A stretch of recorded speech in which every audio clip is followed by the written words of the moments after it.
Welcome to Fabulous. My name is Sasja Sÿdek, and I'm the co-founder of Trans Sisters United, Trans Pride March Melbourne, and also that familiar voice at Queering the Air at 3CR Radio. Also the board member of TransFem to end violence against trans women. Today I have a fabulous guest named Ari. And before I start, I would like to acknowledge that this event and all the work that we undertake as a crew happens on the stolen land. We wish to acknowledge the traditional custodian of this land, the Wurundjeri people of the Kulin Nation. We pay respect to the elders, past, present, and emerging. Always was and always will be Aboriginal land. We would like to extend our respect to our trans elders past and present. Ari Tampubolon, pronounced she, her, is an emerging artist working across installation, writing, filmmaking, and performance. Her artistic practice served to preserve through such influence. Ari has shown recent works with Immigration Museum, the SUBSTATION, Gertrude Contemporary, Running Dog Journal, and the Seventh Gallery. She also performs in clubs under the moniker DEWA. Welcome, Ari. How are you? I'm good. How are you? I'm very good, thank you. Thanks for having me. Yes, thank you for coming. I've met you a couple months ago, and I thought you're trans fabulous. Thank you. Yes, the things that you do with your artistry. Can we talk a little bit more about who you are and where you're from? Well, I moved here as a child from Indonesia. My parents and I left Jakarta in the middle of the political uprisings of May 1998 in Jakarta, and moved here as refugees in 1998. Been living here in Australia and in Indonesia, kind of a mix of between two since then, but mostly been in Melbourne for the most of my life. Did you reside here in Melbourne straight or different state? So I grew up in Melbourne. We left for Indonesia again after things had calmed down in like 2004. Moved back to Australia, but to Perth in 2010, and that's when I kind of did a lot of my teenage growing up years. And then I moved to Melbourne for uni afterwards. So your whole family seek refuge, refugee here in Australia. So that's good. At least you still get to be with your family. Oh, well, they've moved back now after things have calmed down. Okay. Because I think the Indonesian diaspora loves Indonesia. Yeah. And there's not a lot of us outside of Indonesia. Right. So they've moved back, but I've chosen to stay here to complete my studies and do the work that I do. Okay, so talking about your work, let's get into it. I mean, you're an artist, you're a performer, you're a filmmaker. How did you get involved with all this? So I studied fine art in university. I did a double degree with fine art and sociology. I started volunteering at West Space Gallery in Collingwood. And that's sort of where I really started getting into the art scene. I started volunteering for them, and we were doing a lot of events and a lot of public programming during the time. And it was just really nice being involved and like really getting into the heart of the art community during that time. My first ever show was with West Space. Actually, it was a show that the volunteers all put up together. All right. It was such a nice, it felt like we were being valued as artists. And from then on, things kind of just spiraled. I finished my degree. I had my first solo show at Seventh Gallery at the time it was in Fitzroy. And one thing led to another. I ended up doing more shows and kept on putting out more work. And I think when people ask me, how did I get into this? I'm always taken aback because I don't know. Okay. It just happened. Have you always been like a creative kid? I'd say so. When I was living in Indonesia after moving here, complicated story, my grandmum put me in these bootleg singing lessons. Okay. Because she wanted me to be the Michael Bublé of Indonesia at the time. Okay. And so I started off really with vocal training and singing and music predominantly. My dad was a musician in a church, and I think it kind of just runs in the family. So I was singing a fair bit as a child, and then when I got into high school, I was introduced to photography and film, and that really piqued my interest. So a lot of my focus during high school was drama, photography, and film in general. Yeah. And then I just thought I'd do fine art because I want to be the most versatile girl in the Yes. entire world. And really, I just wanted to expand my studies outside of things that I already know. Yeah. And I think it's really important to do that as well. So I went into fine art with the intention to just expand my practice a little bit and see what possibilities there might be. And it's landed me here, which is great. Pay off. Yeah, Yes. it got me into installation work and it got me into performance art as well, which are two very important, I think, streams in my artistic practice and output. I would have never been able to land there if it weren't for art school, which is, I'm really happy for that. Coming from like Asian background, I mean, like my parents would want me to be a doctor, want me to be a pilot, but I end up in fashion school. Nice. So is that happened to you as well with your family? Yeah, so I was supposed to go to Bible school. No way. And I actually did 6 months of Bible school in Singapore. Okay. I was in a Bible school that their focus was missionary work. And I actually will say I had a good time in Bible school. It was a really fun time, like learning a lot about the Bible, which I now retrospectively look at as a piece of literature. Yes. And it was just nice, like living in a different country. We also did a bit of travel to do community engagement and outreach in a religious context, obviously. And that, I think that really pushed my brain in like different places that I'm more than anything thankful for, even though there's a lot of religious kind of trauma that I'm trying to work through. I'm glad that it's given me certain opportunities. With your religious experiences back in Singapore, do you take any of it into your art form at all? With my visual practice, I like to think a lot about the Book of Revelations and the concept of hell. I think when, as queer kids growing up, we're introduced to queerness as this satanic concept, as something that is very dirty and very from hell and sinful and all of that kind of stuff. And I think my interest in the concept of hell and Revelations really stems from all of that, trying to reconcile that trauma. And so to me, my research into the afterlife or the end of life as we know it is one that kind of aims to reconcile my life now. I think there's a trouble sometimes when you work with really dark themes that to really slip into it and really just lose yourself in the horror of it all. But I actually think it's a really nice way for me to let go of a lot of these scary things that are in my mind into my art practice and then just leave that and be happy otherwise. Yeah, you know? that's it. It's nice being able to section off your darkest thoughts into one place and be able to leave it when you choose to. I just find your creativity, your vision is amazing and inspiring. Thank you. Especially when I had you at the radio and we talk about the body is more than this. Can you tell a bit more about this exhibition that is curated by Kin Francis, right? Yep.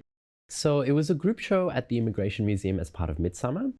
We had a lot of trans and gender diverse artists who are all people of color inside the lineup as well. I'll just list all of them because I love all the artists in that show. It was with Indra Liuswari, Caleb Tide, Elijah Money, Luce Nguyen Hunt, and Shin, along with Kin Francis as well. And it was just such a nice experience of like getting together with other artists that have adjacent practices to you and adjacent ideas to you and be able to kind of work out things together, if that makes sense. I think what I really loved about that was connecting with all of these artists because we'd known of each other for so long but never actually worked together in a creative context. Right. And so that was really nice. I produced for that show, I made a 3x3 meter floor decal with a spiral of words that was basically a illegible text that was vaguely political, for lack of a better word. I think a lot of my work is about finding humor and irony in the seriousness of everything that is happening at the moment. And so with that text, it starts off very sincerely political and all about championing, political issues, but then it ends up just being this illegible spiral of jargon and buzzwords and things that I feel the corporate landscape has kind of used against queer people at times. At the time, I was just really thinking about how capitalism leverages their power not to platform queer people, but to exploit queer people with the guise of platforming them. And so that work to me was sort of trying to reconcile this idea that my body was some sort of social currency. And hence it was like this big 3x3 floor meter decal that you could stand on and view. The idea was that you stand in the center of the spiral text and you read it and you just get dizzy trying to like read all of it. It was a really fun work to make. And I still have it in my studio, just like wrapped up in a bunch of paper. But yeah, that was The Body Is More Than This. It's amazing exhibition, by the way. And you think it's going to be franchised to maybe interstates, maybe? I mean, look, the show itself, if it were to be put out elsewhere, I am going to leave it up to the curator to do that sort of work. Right. But the work that I've put into that show itself, I haven't put out elsewhere, looking to. So if you're a gallery owner anywhere, hello. Yes, that's it. No, I am hoping to present that work in a different context in the future. I just haven't really put myself out there. I think I've been distracted by other things as of late. So you're also a performer and by the name of DEWA. Yes. DEWA means fairy in Bahasa Indonesia. It means deity, or like mystical being. Yes, mystical being. Mystical being tends to be masculine because the feminine version is Dewi. For me, I think DEWA is my exploration into the masculinity that is working to the capitalist system and absolutely just flogging it in there. Yeah. I'm really inspired by a lot of my drag queen peers out there who are working and their commitment to absolutely like slaying the dance floor every single day. Yeah. Personally, I can't do it every day. And so for me, I chose to name my drag practice DEWA because that's when I choose to inhabit this very intense working mode, where you're very intensely performing. So your performance is based on the mystical. I like to think of performing as the act of transcending yourself, transcending yourself into something of whatever fantasy that you choose to be. I'm also really inspired by a lot of the mythology of Indonesia. Particularly the goddess Nyai Roro Kidul, who's the goddess of the water. Yes. And she dresses a lot in green. Anyway, really inspired by divinity and particularly divinity from my heritage and what that perspective is. And I like to think of drag as finding your divinity and finding like your most fabulous self. And so that's why I chose DEWA, because I just want to be a mystical being when I'm in drag. I always wanted to be a drag queen, but I don't have any talent. Oh, come on. Yeah, the talent is looking this good. I love dressing up as drag queens when I go out to parties, definitely. And I don't think I can do that back in Singapore because there's a lot of stigma, being trans and being drag, and there's not much freedom of being drag because my own peers can make fun of me. So living in Singapore, in Australia, in Melbourne, I can be who I am, whoever I want to be, and dress who I want to be. Exactly. Yeah. You recently have a performance. It's called Tense. Yeah. So can we talk a little bit about that? Yeah, of course. So Tense was a performance art work that I'd been developing over the summer with all of the various ideas I had in mind.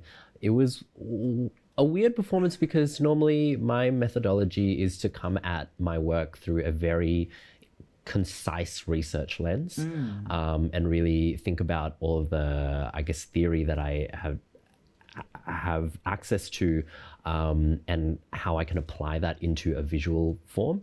And so for this work, it was the first time I got to just do a performance that was very intuitive and very much just felt. And so the way the performance was structured, for 20 minutes, I had a trumpet soundtrack that was crescendoing, and all I did was walk up to people in the gallery and stare at them. Right. And look, and just make their presence And make them uncomfortable. very known and make them very uncomfortable. All while I had a microphone attached to me, and you could just really hear an amplified sound of me breathing and making everybody uncomfortable. And then I did an ad break where I promoted something. Okay. And then I launched into a drag number. I did a Lady Gaga routine. I think this was a really interesting performance because I had ideas of things that I wanted to do: make people uncomfortable, promote a certain product, and do a drag routine at the same time. And how I feel like it kind of melded together, it produced this experience where I, as a performer, became so aware of my place in art making and being the object to be looking at, but also at the same time flipping that and subverting it to the audience and making them feel like they're also an art object that is being looked at.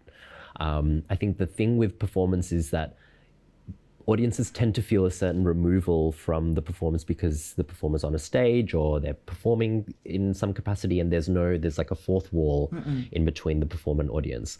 What I'm really interested in is where this fourth wall ends and begins. And so a lot of the staring was just trying to figure out how interactive does this particular audience member want to be, and like trying to telepathically communicate that with each other. So it was a very interesting show. Girl, it was slay. Thank you. It was part of this group show curated by Mel Dearson and Spiros Panagarakis, who are part of Monash University. And they've brought in an amazing roster of artists who are doing workshops and artworks based off of this idea of a fairy tree, which is located in the Fitzroy Gardens, which is where the exhibition was, and how that relates to queerness. And so using that prompt, I thought a lot about divinity again, and like this idea that when one is queer, one is essentially transcending the norms of normal society and living in a fantasy world, so to speak. And yeah, that's sort of what it felt like. I think walking around that gallery, like just staring at everyone for 20 minutes straight, was very uncomfortable, don't get me wrong, but it felt like because I was performing, I didn't have to be uncomfortable doing all of that. And I felt like this fairy prancing around the gallery, just like playing with everyone. And once the sound kind of kicked up to a crescendo and cut off very suddenly, it was like, okay, that's done. Let's move on to the next thing. Okay. Yeah, but that was a really fun show to do. I was really happy with that one. I know it's only one night only. Do Yeah. you plan to do it again? So I'd love to, but I think for the current workload that I'm taking on, only one night was possible. Okay. So it was purely just like what am I capable of doing right now? Got it. I think there's a tendency for queer people who keep on getting bookings to overexert themselves in the work that they put out without the same I guess return. And for me, it was about striking that balance of putting out enough work that I want to put out, but also being mindful of the conditions of what we're working with today. Girl, I feel like everyone is so burnt out now, and I don't want to be a part of that, you know? Self-care comes first. Exactly, yeah. And part of the reason why I only wanted to do it once was so that I didn't have to think too much about the performance afterwards. And I'm really happy that the curators were so on board with that and working with that as a general idea as well. But I would really love to do it again at some point in the future. So once stage, again, maybe. gallery owners, theatre owners, That's if you're it. watching this, let me know. Yeah. You also involved with Rising this year? Yeah. Can we talk about that? yeah. Like what Rising is all about as Yeah, well? so Rising is a new festival in Melbourne. We started off in 2020, but obviously because of COVID. a certain disease, certain big global event, we weren't able to put up our first festival until 2021. And I've been employed with them as a producer for their performance art program. Awesome. So at the moment, I'm currently in the process of curating a performance art program for them to be presented at their festival hub. It's really fun being able to work behind the scenes. And because Rising happens in June from the 7th to 18th of June, I feel like I allot a lot of the beginning 6 months of the year towards finishing my creative projects and starting like hibernating essentially before then coming back out after June and doing my own things after Rising. But last year there's a lot of lights with Rising. Is that going to be something like that again this year? Yes, so Rising is a mix of food, art, and theatre and music, kind of like an everything festival, except with the slight edge of being presented during the winter. And so being mindful that the programming is very much winter programming. There were a lot of light installations last year, particularly in the Sydney Maya Music Bowl and on Flinders Street Station. But this year we're programming things a little bit differently, and there's a lot more interactive elements this time around. Brought my mom last year to Rising. Oh, and amazing. She loved all these lights. Yeah. It's an amazing, what I really admire about that festival and what we're trying to do over there is that it's one that really includes the entirety of Melbourne, but also maintaining this identity that Melbourne as the epicenter of culture in Australia, allegedly, has this sort of kind of edge to it, if that makes sense, you know? One of the performers that I'm working with currently for the Festival Hub, they're looking at turning a bus into a gigantic puppet. Stop. Wow, okay. The technical details of that I will spare you, but they're an amazing Puerto Rican artist duo called Poncili Creation, and they're theatre makers and also puppet makers.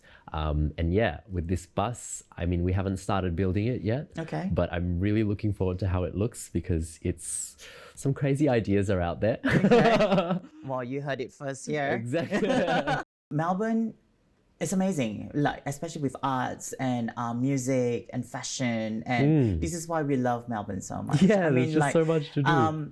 You were recently in Sydney. What do you think of Sydney? I mean, especially for the Sydney Mardi Gras. I was there too, but I think you were there. They're more on a enjoying arts kind of scale. I know you were there to like really convene and with networks over there, so very different experiences. I was there like, I think my experience of Sydney is that I really love it. Firstly, I think it's a very different geography to grapple around. I think the geography of a city is a very important factor to the experience of a city. Like with Melbourne, you can kind of get around things easier and you're much more exposed to the different disciplines of art and culture that are available because of the grid, I think, in the CBD, where everything is so, like, there's a lot of crossover happening. Whereas in Sydney, because the roads are like this going everywhere, you end up finding a niche and just really sticking with it. And so my experience in Sydney was I found my niche with my friends, really just went in and didn't really do much aside from that, if that makes sense. So I had I was able to see some art during that time, see a lot of drag performances. And my view of Sydney is solely from that perspective, whereas I know there are a lot of people who went to Mardi Gras at the exact same time and just had a totally different experience. Like, they went to different events, they went to different things, and we when we caught up back in Melbourne, they were like, oh yeah, I don't know if I liked Mardi Gras. I'm like, what? I had the best time, you know? And I think it can really vary depending on what you do there. But I love Sydney in comparison to Melbourne. I think Melbourne, you're much more able to cross over in between things. Whereas in Sydney, it might be a bit harder, I think. I don't know. I haven't lived there, so I don't know. But And do you get any inspiration from your trip in Sydney? Yes, I actually feel like every time I go to Mardi Gras, it inspires me to produce a new work. Last 2022 Mardi Gras, I was a really pivotal moment for me because I used a lot of the material from when I was there to write this short story that I produced with Running Dog Journal. And this time, when I was there, it inspired a lot of the movement work that I did for TENS. Part of what I left out in TENS is that when I'm staring at people, I'm also doing weird poses and pointing and kind of exploring different shapes with my body. And I think when I was there, because I was so always in a dance floor context, I was able to figure out, I guess, movement styles that were very interpersonal. Because you're in a club, right, and you're packed on a dance floor, you end up communicating in ways that are very physical. And I think a lot of that inspired the work behind TENS, weirdly enough. Yeah, I think there's something about Mardi Gras and being around the dolls that just gives me so much creative juice. And it's nice. And have you expanded your artistry back in Indonesia? Have you performed there? No, I have not. Okay. That's something I really want to do. I am not trying to chase after it yet, though. I think what's really important for me is cementing a lot of my ideas behind gender before then I go back and cement my ideas behind my heritage. I think it's a really hard thing as queer people of color to reconcile your heritage with your gender sexuality identity. It's one that I think there are two facets that I don't want to take on board at the exact same time, because that will just lead me down this spiral rabbit hole of, oh no, everything's terrible. And so at the moment, I'm really just trying to reconcile my ideas behind gender and really focus on that.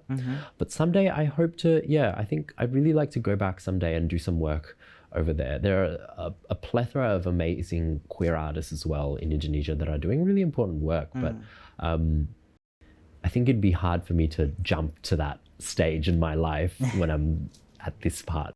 It's a different world as well. Yeah, it's a different world, and it's also a different way of producing artwork. And it's one that I want to give enough time, you know? I think there's a tendency for queer artists of color to really marry every single aspect of your identity into your work immediately. And what I've found useful is to really not separate them as much, but think of them as independent facets within your life rather than all being encapsulated in your one body. It's really interesting that I've named my drag name DEWA and as an homage to my heritage, but I've never actually really explored much of it.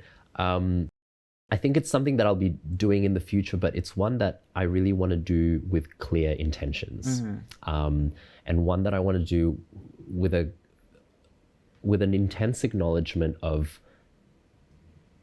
that dynamic over there. What's the future for Ari and DEWA? What's the future? Yes. I don't know. I was telling you earlier, like, I don't even know what I've got on for the rest of today. You might have to check your calendar. Where's my calendar? The future is female. The future is trans. That's what I'll say. That's it. And that's all.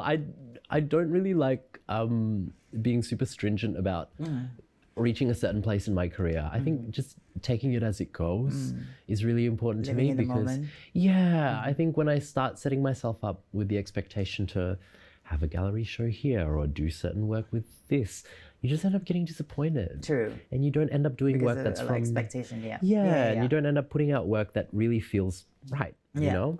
And so I'm just taking it day by day. I'm obviously focusing on curating that performance program, but after that, I don't know. And I'm kind of happy with not knowing. Awesome. Yeah. Well, thank you so much, Ari, for being here. Thank you so much for having me. And I'm looking forward to go to all your performance, art performance. Thank you. And also have to meet this DEWA. I have not met DEWA yet. Someday you will. Yes, that's one thing I want to do in the future. I want to do more drag. There's a few upcoming now. There's a lot more. So I think it's very important. It is I think important. it's very, very important. And I think it's one thing that I'm really happy with seeing happen a lot around me, particularly within the drag scene. There were a lot of drag performance that is people of Yes, color, just yes. that they've Not a lot never of- given a chance Exactly, to do it. exactly, yes. On a big stage. Exactly. And I think I really love particularly what Pride of Our Footscray and Circuit are doing to platform like drag queens of color. Yeah. It's just really nice seeing like your friends flourish like that on those bigger Right? stages. Yeah. So hopefully in the future, whether that is this year, next year, 10 years into the future, I get to experience a little bit of that. Well, thank you so much, Ari, for being Thank you. here. Thank you so much for having me. Thank you for watching. My name is Sasja Sÿdek, and this is Trans Fabulous.